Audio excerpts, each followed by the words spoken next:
reaksi. Jika pasien datang, ini saya meruqyah ini harus ada reaksi. Kalau nggak ada reaksi, nggak dikira sakti sama orangnya, nggak akan datang lagi kan. Tapi kalau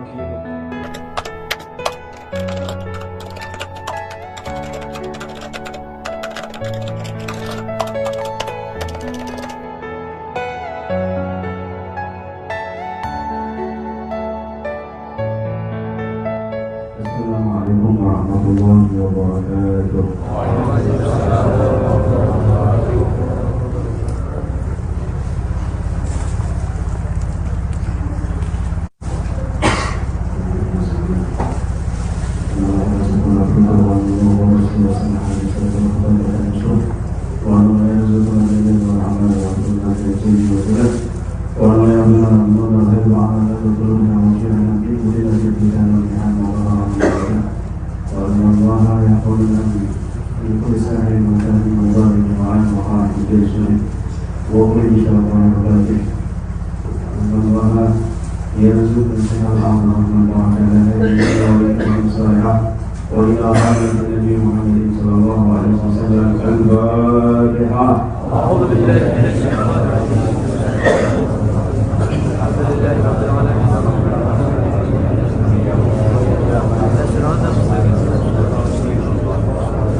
Alhamdulillah ala hadhihi al-jazila Allahumma salli ala sayyidina Muhammadin nabiyyi wa rasulih muballighin nubuwwati wa risalah wa ja'alna wa ashhadu ruqya wa hadhihi al-ummah barzuqina bi sihhati wa salama wa sa'adati wa rabitah bidin dunya al-akhirah wa ala alihi wa sahbihi wa sallam. Rabbi shrah li sadri wa yassir li amri wahlul 'uqdatam min lisani yafqahu qawli. Amma ba'd. Hadratul ulama al-ajilla al-fudala.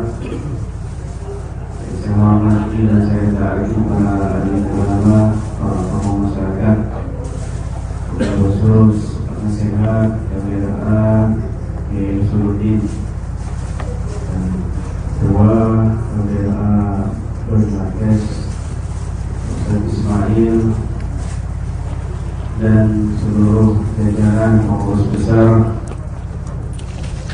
KBRA yang hadir dan semua praktisi KBRA yang ikut berpartisipasi dalam acara pelatihan pada kesempatan kali ini, dan para peserta pelatihan ruqyah Ahlussunnah wal Jamaah yang dirahmati Allah Subhanahu wa taala. Alhamdulillah, nikmat dari Allah Subhanahu wa taala kita bisa kumpul di sini dalam keadaan sehat wal afiat. Amin.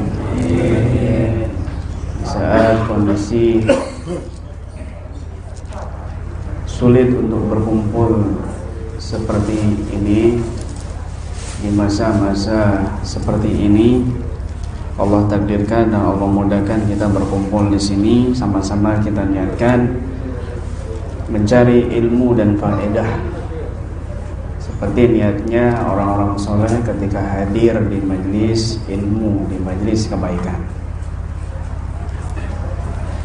supaya kita mendapat barokahnya dari niat-niat mereka dan barokahnya hadir di majelis ilmu.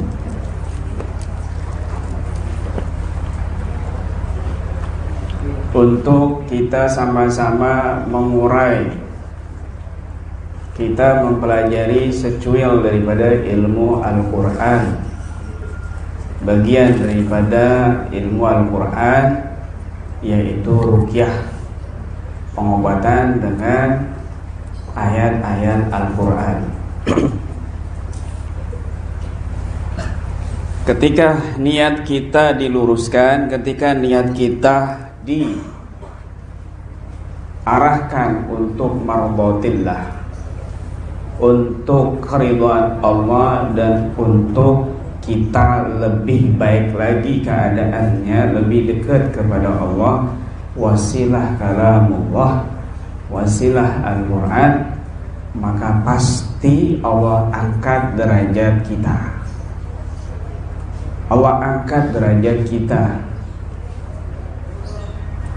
Jangan kita sebagai manusia, sebagai hamba yang memiliki taklif untuk ibadah kepada Allah, tetapi benda mati saja ketika dia nempel dengan Al-Quran, maka otomatis dia dimuliakan. Sampul kertas yang biasanya dibuat duduk, yang biasanya diinjek, yang biasanya dibuat bungkus gorengan, tetapi ketika nempel di Al-Quran menjadi sampulnya, menjadi covernya, maka kita dilarang menyentuh sampul tersebut, dilarang menyentuh kertas tersebut kecuali dalam keadaan suci. Kalau nggak nempel, mau kamu injek, mau kamu dudukin, bebas, karena kertas.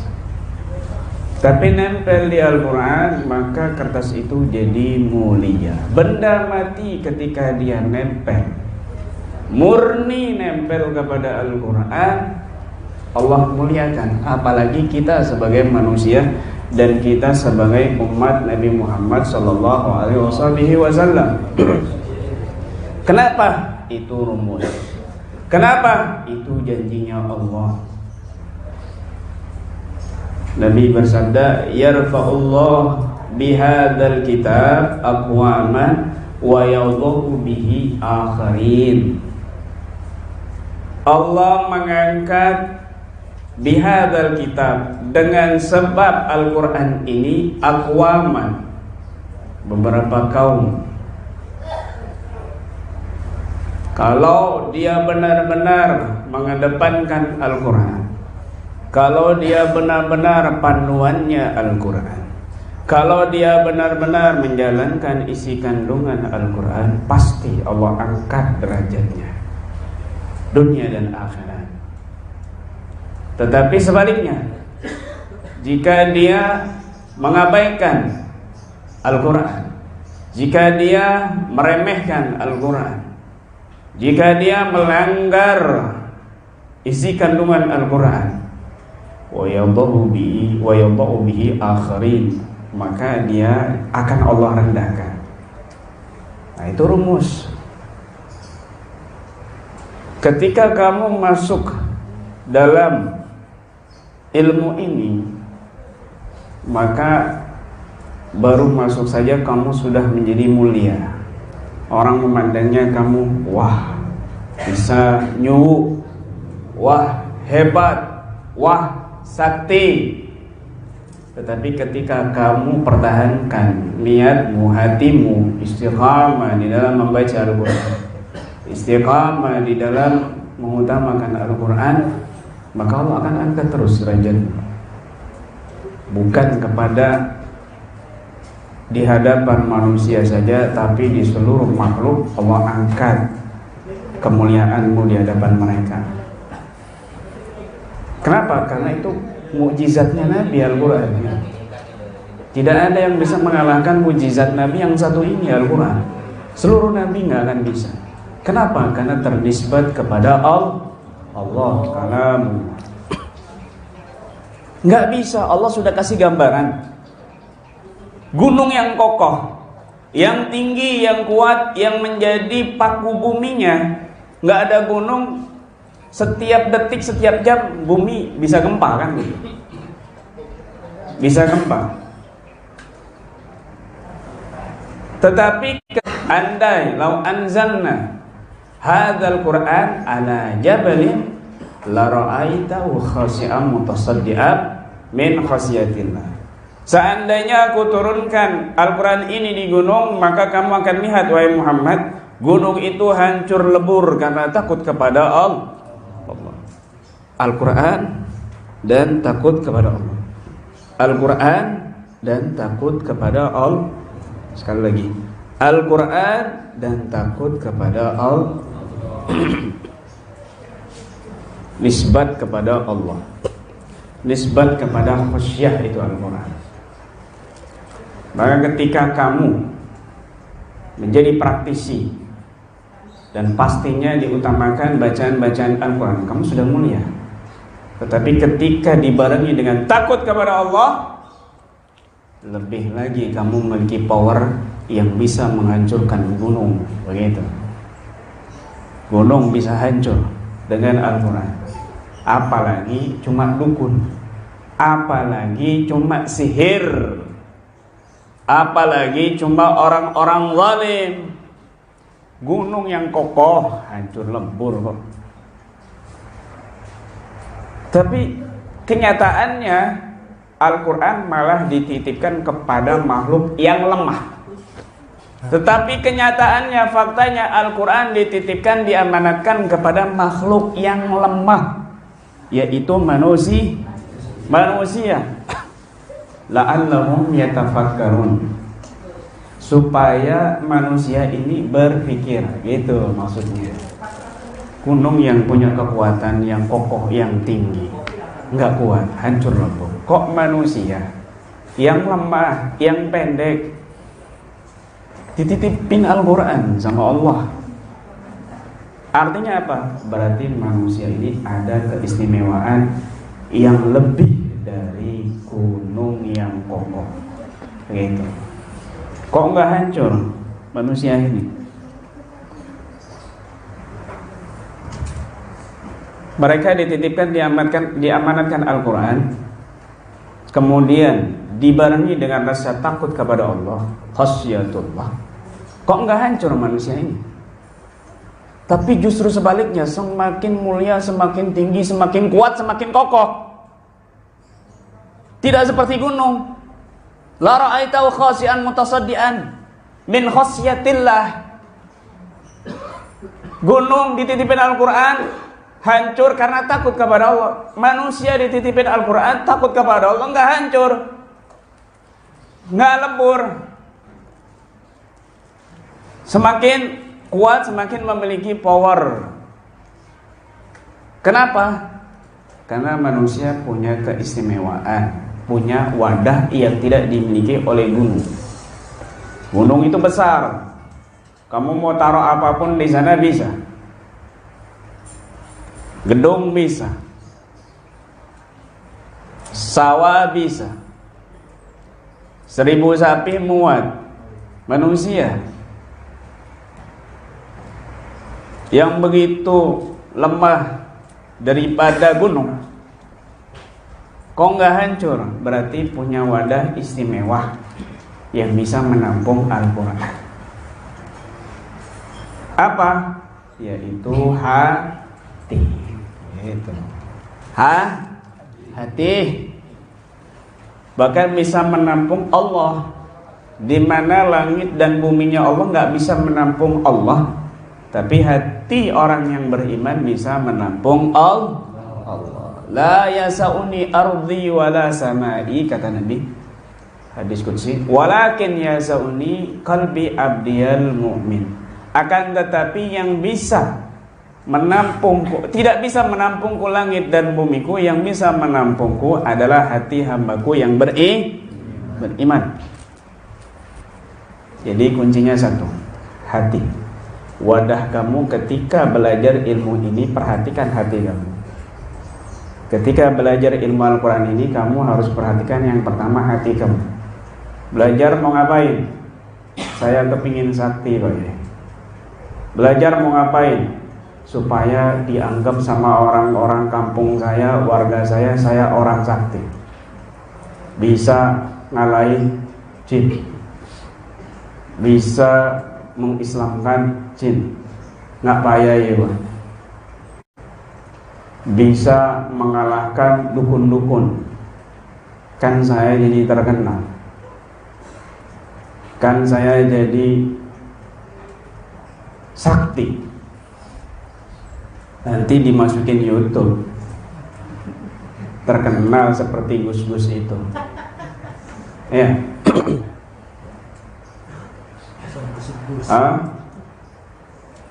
Maksa-maksa nggak dapat dukun, akhirnya dukun palsu kan. Saktinya sakti settingan. Saya pingin punya karomah, saya pingin bisa di rumah itu nanti saya bikin pelang Pak Yai, menerima pesanan ruqyah. Kasus sihir 1 juta, kasus pelet 500.000, harga paket corona 250.000, ruqyah 3 kali, bonus ruqyah 1 kali. Saya buat yang besar Pak Yai, saya buat brosur, saya sebar-sebar nanti di koran, di radio, di rumah-rumahnya orang saya tempel di tembok-temboknya. Ki Joko goblok kan misalnya.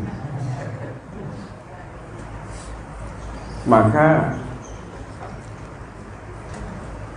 nggak sukses, yang ada bahaya, yang ada madorot. Saya belajar ruqyah ini Kiai, ingin bisa ngobatin diri saya yang utama. Kalau saya sembuh, saya akan menolong orang yang membutuhkan bantuan saya Pak Yai, dari keluarga saya, dari orang-orang sekitar. Kalau mereka membutuhkan dan saya dibutuhkan, saya akan bantu mereka Pak Yai.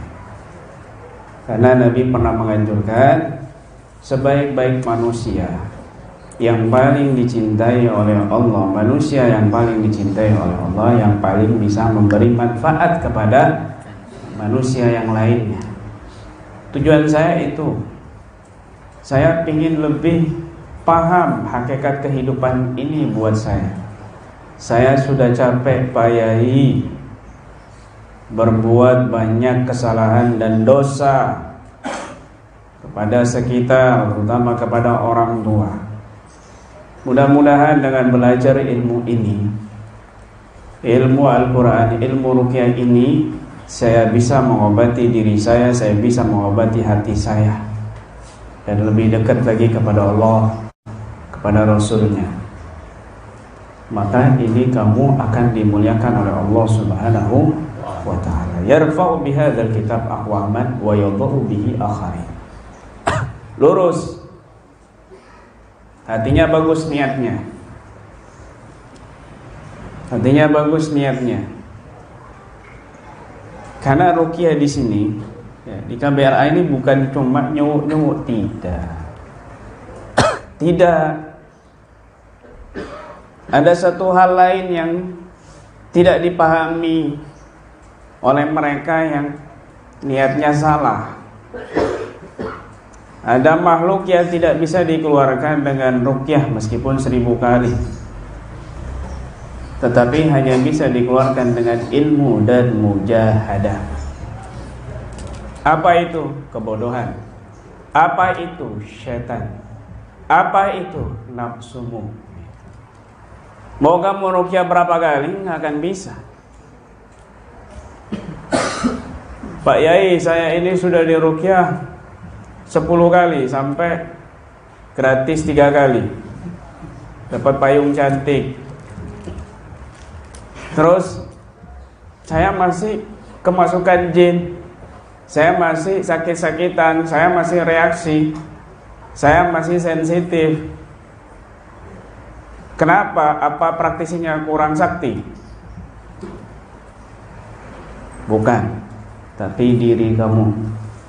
Kamu di ruqyah, sholatnya masih malas, sholatnya masih bolong-bolong, Qurannya masih ditinggalkan, zikirnya bolong-bolong, bahkan nggak pernah, karena merasa dirinya sudah sembuh di ruqyah, bebas lagi, lupa lagi sama Allah. Mau 1000 kali di ruqyah, tapi sholatmu masih bolong-bolong, zikirmu jarang-jarang, majelis taklimmu nggak pernah, malas taat kepada Allah, percuma. Begitu. Nggak bisa pakai ruqyah. Pakai ilmu, pakai mujahadah. Begitu. Hati. Yang pertama hati. Kemudian yang kedua beriman. La yasuni ardi wala samai walakin yasuni abdi qalbi abdiyal mu'min hati, tapi abdiyal mu'min, abdi al mu'min, hambaku yang beriman. Syarat kedua harus iman. Apa itu iman? Percaya di hati. Apa percaya di hati saja? Tidak cukup. Ahlus sunnah wal jamaah memaknai iman itu percaya di hati, tasdikun bil qalbi, wa a'malun tasdikun bil qalbi, wa qaulun bil lisan, wa a'malun bil arkan. Mempercayai di hati, mengucapkannya dengan lisan, dan mengamalkannya dengan perbuatan. Itulah iman. Iman. Setelah hati kamu diperbaiki niatnya, tujuannya, kamu imani Al-Quran. Ya Allah, aku percaya sepenuhnya Al-Quran ini tidak ada kedustaan. Semuanya fakta nyata. Apa yang dibicarakan tentang gaib di dalam Al-Quran, azab neraka, surga, adanya surga, adanya neraka, adanya azab kubur, adanya malaikat ini dan itu, adanya pahala, adanya hukuman, saya yakini itu betul-betul nyata. Dan semua yang engkau nyatakan dalam Al-Quran, semuanya itu fakta. Tapi dibuktikan dengan perbuatan ini.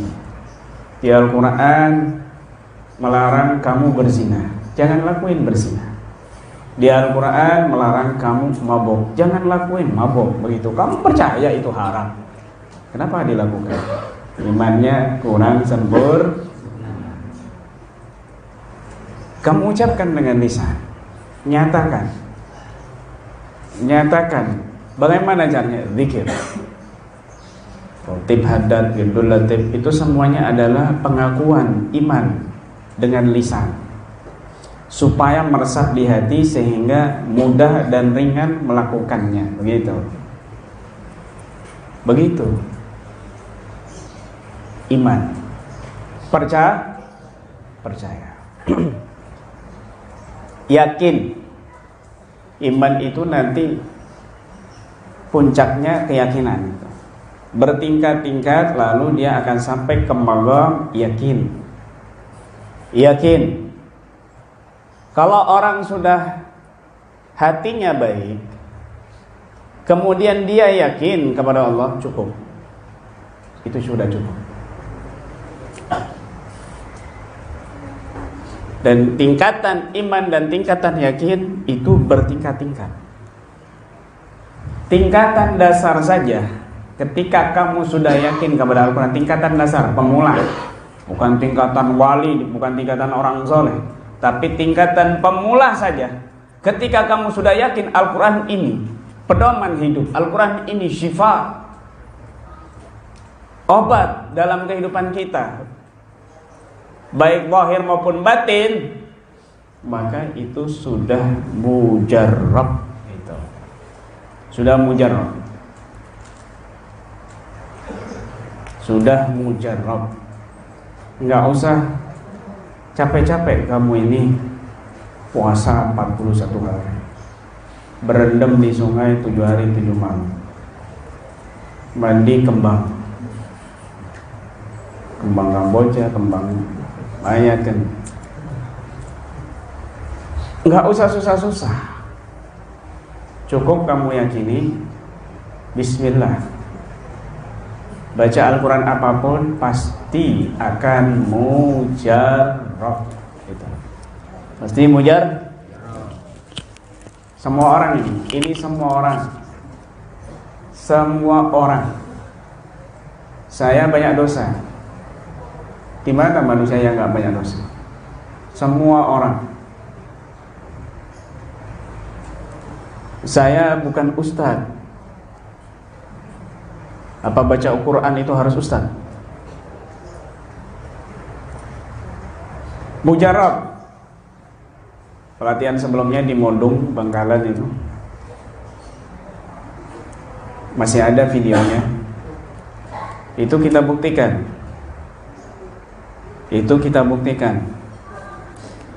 Ambil air. Akhirnya panitia memberikan air mineral 1 gelas semuanya. Ada sekitar 190 peserta. Kemudian saya bilang sama mereka, saya tidak membaca apa-apa, cukup panjenengan yang membaca bismillah, asal hatinya diniatkan sungguh-sungguh untuk kesembuhan, ya, untuk apapun hajat, dan percaya kepada Allah, kepada Al-Quran. Cukup baca bismillahirrahmanirrahim. Akhirnya cuma baca bismillahirrahmanirrahim, ya, dan diminum. Banyak sekali yang reaksi. Banyak sekali jin-jin di dalam tubuh peserta yang hadir saat itu bereaksi kepanasan, jerit-jerit. Bahkan pas di depan saya, di samping kameramen waktu itu. Ya, ada di YouTube kok. Ya, di YouTube channel Ruqyah Aswaja Official.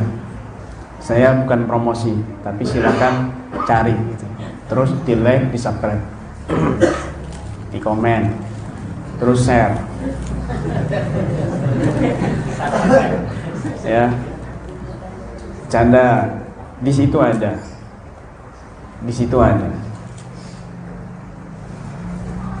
Langsung cuma baca bismillahirrahmanirrahim. Mereka dari nol semua. Pemula. Tapi ketika niatnya baik, kemudian kamu yakin, cukup. Makanya kamu lihat coba di TV. Modal yakin saja. Modal doa terus yakin.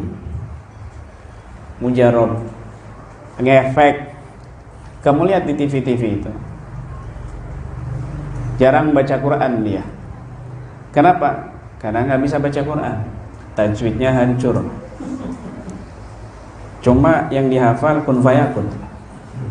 Jika ada kerajaan jin dalam tubuh wanita ini, ya Allah, hancurkanlah. Kun fayakun. Ngefek. Modal doa dan yakin itu. Nggak perlu dia. Anak kamu yang umur 10 tahun, saya yakin bisa. Kita sudah buktikan beberapa kali. Ada dua praktisi datang, Kiai. Saya ini orangnya penakut.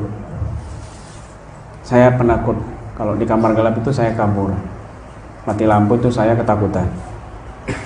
Apa saya layak jadi praktisi? Kalau nggak mau jadi praktisi, masa kamu mau jadi dukun? Masa kamu mau jadi jin, ya kan? Akhirnya ada anak kecil, sini kamu. Ini anaknya siapa? Adik saya, Pak Yai. Ikut pelatihan? Enggak, Pak Yai, cuma nemani saya. Cuma kalau antum datang itu mesti dia pengen datang. Dimanapun antum datang, pokoknya daerah Jakarta. Ya sudah, sini kamu. Kamu ruqyah 2 orang ini, 2 praktisi, ya. Tiba-tiba dia ngomongnya cacat. Enggak jauh Pak Yai. Ngomongnya cacat. Sudah, baca sholawat aja. Akhirnya baca sholawat. Subhanallah, yang dibaca itu Mahalul Qiyam. Ya Nabi Jayam Ayaika. Ada videonya. Langsung dua praktisi ini muntah-muntah. Kenapa? Saya ingin buktikan. Ketika seorang itu yakin, ya, kita bantu juga keyakinannya dia. Sini, ayo ruqyah dia, kan pede dia, semangat.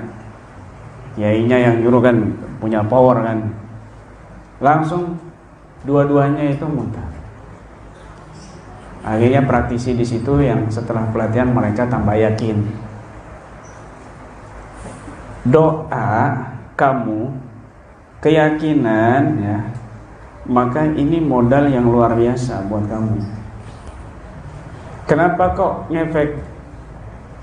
Apalagi cuma jin, pasti reaksi. Kamu berdoa saja reaksi. Saya bisa buktikan, sekarang pun saya bisa buktikan. Bukan saya yang berdoa, cukup kamu aja. Kenapa? Karena iblis itu waktu diusir dari surga, iblis itu berdoa, Rabbi anzirni ila yaumi yub'atsun. Ya Allah, tolong panjangkan aku sampai hari kiamat, kata iblis. Sama Allah dikabulkan enggak? Sama Allah dikabulkan enggak? Dikabulkan. Innaka minal mundharin. Ya, kamu termasuk makhluk yang dipanjangkan usianya sampai hari kiamat. Iblis yang sudah dilaknat, yang sudah diusir dari surga, doa dikabulkan. Apalagi orang beriman yang hatinya penuh yakin cinta kepada Allah. Dia berdoa dengan tulus, dia berdoa dengan sungguh-sungguh, dia yakin kepada Allah, mustahil tidak dikabulkan Allah. Makanya iblis ketika ada orang beriman, pecah hatinya, munajat kepada Allah, berdoa kepada Allah, iblis itu ketar-ketir, iblis itu gelisah, iblis itu mangkel. Kenapa? Dia sendiri sudah dilaknat, sudah diusir, berdoa dikabulkan. Apalagi orang beriman yang pecah hatinya kepada Allah, yang munajat kepada Allah, yang sungguh-sungguh berdoa kepada Allah, getar itu arsy Allah, begitu. Bergetar itu singgasana Allah. Makanya iblis saja ketar-ketir, gelisah, apalagi cuma jin. Modal berdoa yakin, ngefek jin yang ada dalam tubuh, yang ada di hadapan kamu, begitu. Paham? Idil fatah hasba tiqadihi rufi wa kullu man lam ya'taqid lam yantafi'. Orang itu diangkat derajatnya dengan kadar keyakinan masing-masing. Wa kullu man lam ya'taqid, setiap orang yang tidak memiliki keyakinan, lam yantafi', tidak akan bermanfaat. Paham? Hati, iman, tambah lagi keyakinan, itu. Modal itu saja. Sering juga saya buktikan di Ketapang waktu itu. Ini panitia Ketapang banyak. Mereka hadir juga saat itu. Dan ternyata yang hadir itu kus-kus, ahli suhu semuanya, serem-serem, rambutnya gondrong, ini itu. Wah, sepuh-sepuh semuanya. Dipikirnya yang hadir itu kiainya sepuh, jenggot putih, tongkat ujungnya tengkorak begitu. Tiba-tiba ternyata ustadznya masih muda. Ustadznya masih muda. Kok masih muda ustadznya? Kok kalah ganteng kok. Akhirnya mungkin mereka ini sedikit kecewa. Ketika mereka bertanya, ketika saya menjelaskan kalau meruqyah itu jangan diniati ada reaksi. Jika pasien datang, oh ini saya meruqyah ini harus ada reaksi.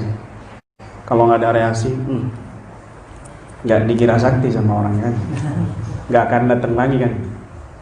Tapi kalau di ruqyah disuruh terus reaksi kesurupan, dia yakin, yang nonton juga yakin, bosan teh, dan begitu. Jangan, dosa kamu, saya bilang begitu. Ruqyah niatin kesembuhan, jangan niatin kesurupan, nggak boleh itu. Kan kebanyakan praktisi begitu. Bahkan kalau nggak reaksi itu langsung kecewa dirinya, patah hati. Kiai, saya kok ngeruqyah orang kok nggak ada reaksi ya? Apa kurang sakti saya? Apa kurang puasa? Kamu kalau mau reaksi jadi dukun santet aja. Santet orang reaksi kan? Kalau peruqyah itu meruqyah jangan diniatin ya, niat kesembuhan.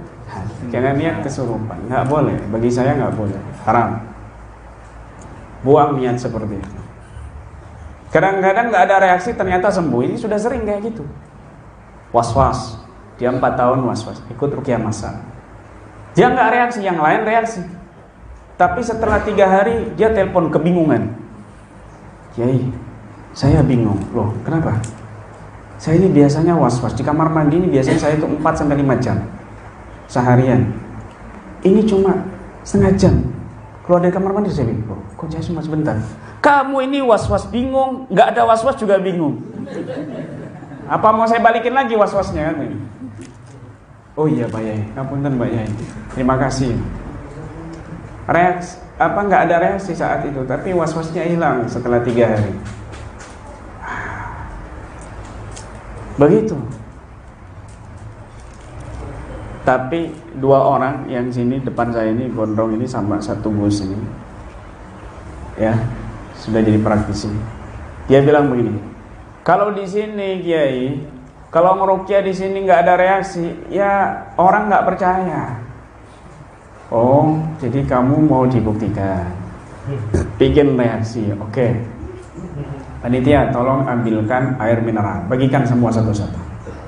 Akhirnya dibagikan. Ini masih ada nih saksinya ini. Nih, panitia Ketapang. Pelatihan pertama. Subhanallah. Ketika cukup tusuk di mineralnya itu, tusuk. Kemudian baca bismillah, niat kesembuhan. Saya nggak baca doa, kalian aja yang baca bismillah. Akhirnya subhanallah ditusuk, terus diminum, itu reaksi 60% muntah-muntah. Ada yang kesurupan di belakang, mungkin pasien. Yang depan ini ke kamar mandi, yang sebelah kiri saya, ya ke kamar mandi lari. Terus saya bilang, Gus, itu di plastik aja, enggak mau pipis. Ternyata di kamar mandi paling banter suaranya. Panitia tulat kok ini. Apa? Akhirnya balik dia ke sini. Masih ada saksinya ini, banyak. Waktu itu setiap pelatihan di akhir kita adakan ruqyah untuk praktisi saja, peserta. Dan saat itu menjelang maghrib kurang 10 menit, saya nggak mau karena pengen istirahat, tapi mereka maksa karena sudah kadung muntah-muntah, takutnya belum bersih. Ya sudah, saya ruqyah. Yang reaksi duluan baru pertengahan itu justru yang nanya tadi itu. Yang gondrong ini sudah pindah paling belakang, nggak balik lagi ke depan. Yang ini tetap di sini, yang ngomongnya sama itu, ya. Kalau di sini nggak percaya kalau nggak reaksi. Ini masih duduk di depan dan ikut ruqyah masal, menghadap ke saya. Ini Habib Usman di sini, Baharun, Ketapang. Nah, kemudian pertengahan ruqyah dia jatuh pingsan. Sama panitia mau dibangunin, biar dia rasain, biarin. Akhirnya setelah selesai ruqyah semuanya ditangani kan yang reaksi-reaksi. Yang ini saya biarkan tidur ya, kayak berat mau bangun itu. Tiba-tiba sudah buka matanya, buka langsung. Terus ngelirik saya, maksudnya minta tolong saya bangunin dia. Saya bilang, gimana? Enak? Nggak bisa bangun ya? Subhanallah, setelah itu kita bangunin, baru sadar. Itu langsung begini dia, muntah-muntah. Terus setelah muntah-muntah langsung begini. Top. Wallahi saksinya masih ada. Malamnya saya istirahat di rumahnya Habib Usman Baharun. Dia datang bawa pamannya minta diruqyah. Padahal beliau ini juga sebelumnya itu ahli ruqyah, karena 60% yang hadir itu ahli ruqyah semua di situ. Modal doa, bismillah, keyakinan. Kalau mau reaksi gampang. Ya. Kalau mau buat kesurupan itu gampang. Dibuat horor, dibuka portalnya, sudah tegang kesurupan pasti kan. Yang tidak ada jinnya bisa kesurupan. Apalagi yang ada jinnya dalam tubuh. Waduh ya. Kalau mau cari seperti itu ya mudah. Jadi intinya sekali lagi ya, ini inti nih, kunci kunci buat antum semuanya di dalam ilmu ini. 3 hal tadi itu yang kamu harus perhatikan. Apa tadi? Hati, iman, yakin. Catat baik-baik. Catat baik-baik. Itu.